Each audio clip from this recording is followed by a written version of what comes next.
Hello, Tadwin. Hello, Paja. How do you do? I'm good. A little bit hungry, but all good. By the way, you look very handsome today. Oh, thank you for noticing that, Tadwin. I appreciate that you appreciate my handsomeness. Wow, what a confidence you have. So, Paja, you have a business, right? Yes, of course, I have a bustling business. Let's hope someday it grow big. Then you have a big company and lot of branches around the world. So then, Paja, when you are handling a business, or right now, have you ever considered of using insurance? When you think about it, of course, I think my company should have insurance to prevent the loss exposure that might be happen in the company. So you have a good reason. I think you have a really good reason to why you should buy insurance. It's basically to prevent the loss exposure that might happen, the risk of the loss exposure, right? Yeah. But do you know when we are buying insurance, there are actually common error when buying insurance. Okay. What are those? So, oh wait, have you ever heard of common saying that goes, the more is better? I have heard about it. They said that the more is the better. Usually, that's true. For example, like we have 2 candy and 4 candy. Which one would you choose? Of course, the 4 candy. That's usually correct, right? But Yes. in insurance, that rule does not apply because when we are buying insurance, we need to make sure that it does not exceed the limit and also does not goes below the limit. We not go above. We not So there is actually 2 common error. The first one is failure to cover the essential. So it's basically when we are not buying enough, we are not covered enough with insurance. And the second is when we are purchasing too many coverage, while we could just retain the loss exposure. So that's basically 2 common error when buying insurance. So you mean like we should buy the insurance not up from what we need and not less than what we need. Yeah, correct, Paja. Like for example, we need to find the comfort zone, the safe zone. Okay. We just need to insurance what are necessary, and then when to obtain the maximum benefit of dollar spend, when we are spending the money, we need to find the maximum benefit from it, right? So Yes. there's a plan needed. Such plan can be formulated to a set of priorities. Can you tell me, Paja, what set of priorities is it? Okay, so when we do the priority ranking, there are some like from the critical, important, and unimportant. And the important one, and the critical one known as the essential insurance.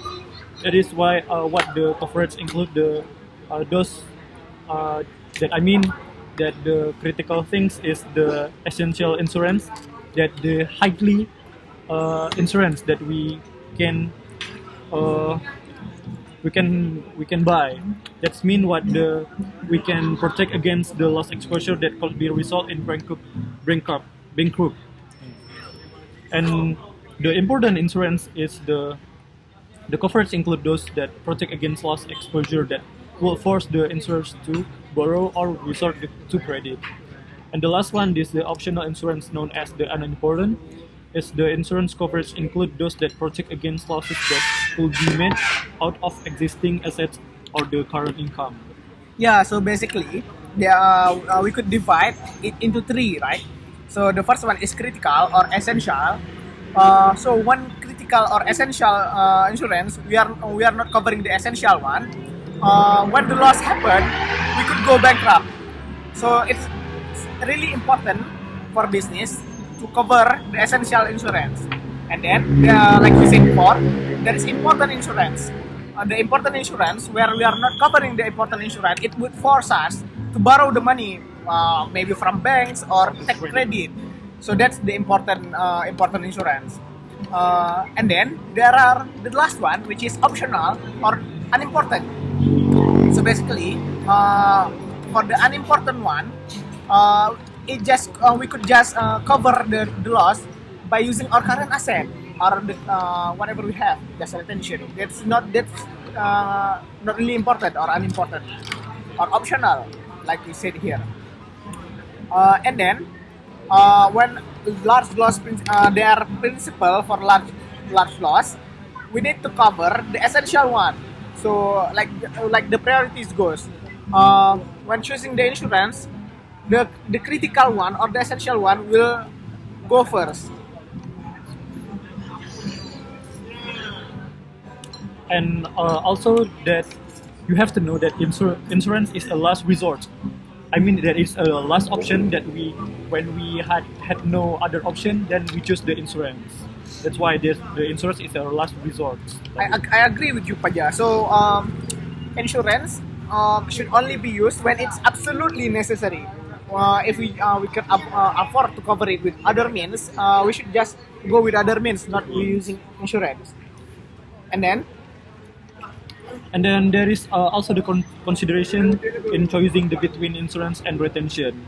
For the cost of the insurance risk, the choice between transfers and retention and the way in which retention and transfer should be combined should recognize the distinction between the cost of financing losses and that of financing risk. And there's a tax consideration in risk financing decision. One element that should be considered in the choice of the approach to risk financing for a particular risk is the impact that taxes may have on insurance costs and losses. And then we just now talk about the common error and the technique when we divide the insurance, right? And then now we know about insurance. We are not going to choose which insurance company or insurance agent that we should hire, right? Yes. Like you said before, for example, there is two insurance company.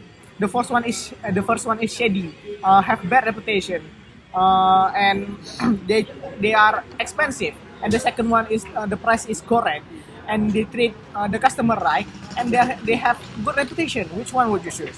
Of course, when we see the insurance company, we need to see the factor that I guess the second option is the quite fit for choosing the insurance agent and the company.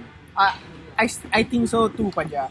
So when selecting agent and our company, there are a lot of factors that we need to consider, but we are going to simplify it into three. The first one is financial stability. You don't want a company or agent that you hire, but they have a bad financial stability, right? They may when we need to claim the insurance, they might not have the financial. They might not have the money to cover our claim. So that's why we don't want company which is don't have the good financial stability. And the second one, we need to consider the treatment for policyholder, right? We don't want the company treat us badly, right? And the third one, even though the company may have a good financial stability, but and treat us really good, but when it's really really expensive, would you still choose it? Of course not. Yeah, we need to consider the cost. Also, the cost.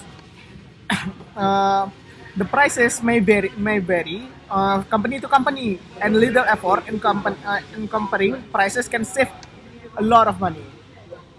And then so Paja, we are basically talk about insurance just now. But do you know there are other type of insurance which is called self-insurance? Oh, I have heard about it.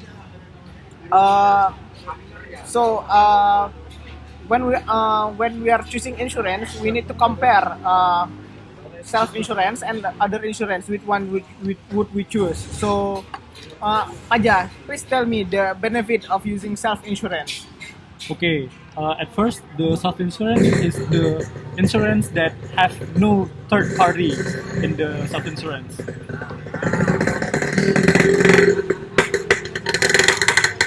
And the reason why the self-insurance is a benefit for us, it's first that there is no third party in it, and of course, when there's no third party in it, then the cost for the administration and for the agent is lower, and the commission and the premium taxes paid by the insurance is also lower. That's why there is benefit. That is the benefit of the self-insurance or the advantage. I think it's a really good choice, right? Self-insurance is a really good choice. But actually, there is also disadvantages of using self-insurance. What is that? Do you know what the advantages, Paja? I hardly don't know about it. So basically, when the greatest disadvantages of using self-insurance is that it can leave the organization or company exposed to catastrophic loss. These disadvantages can be eliminated, and if the self-insurer purchase the reinsurance for the potential catastrophic loss.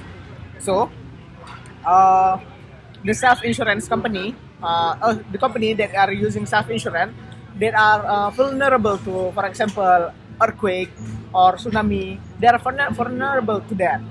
Because when we are using self-insurance, that the money basically with us, right? Yes, In us. yes. But so when tsunami hit, Okay. it's all gone, right? Yes, It's all yes. gone. That's why it's There's the disadvantage, right? the exposure for catastrophic loss is really bad for the company that you are using self insurance. But that could be avoided if we buy the insurance for the potential catastrophic loss. I guess the self-insurance one is fit for this Tadwin, the unimportant ranking, right? I understand now. So basically, when a company in a company we could divide it, right? So Yes. we could for something we could use other insurance company, but for the one that are not really important, we could use self insurance. Yes, yes. That That's- is a good idea.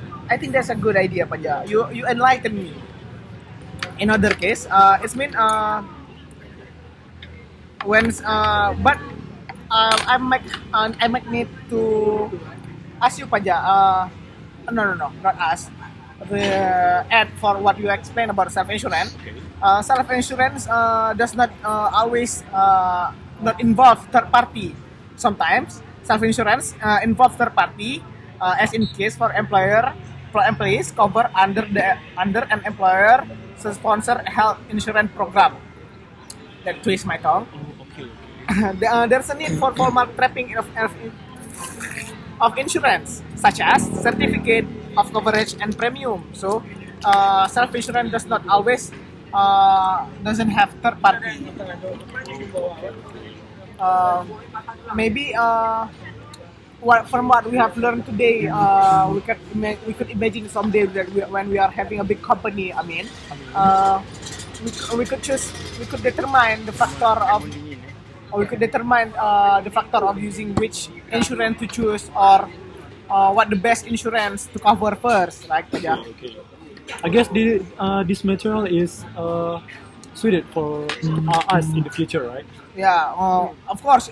I think it's because for you, Paja, that have a business right now and want to improve it Hey. later on to be a big unicorn company. Unicorn maybe. company. I hope it will go to Decacorn. I guess. Of course, the insurance lesson need to be learned Yeah. from early on, right? So maybe that's all for us. So thank you, Tadwin, for the discussion for today. Wow. Okay. It's nice to have talk with you. It's also nice to have. I want to talk to you again, maybe next week. Okay. Thank you.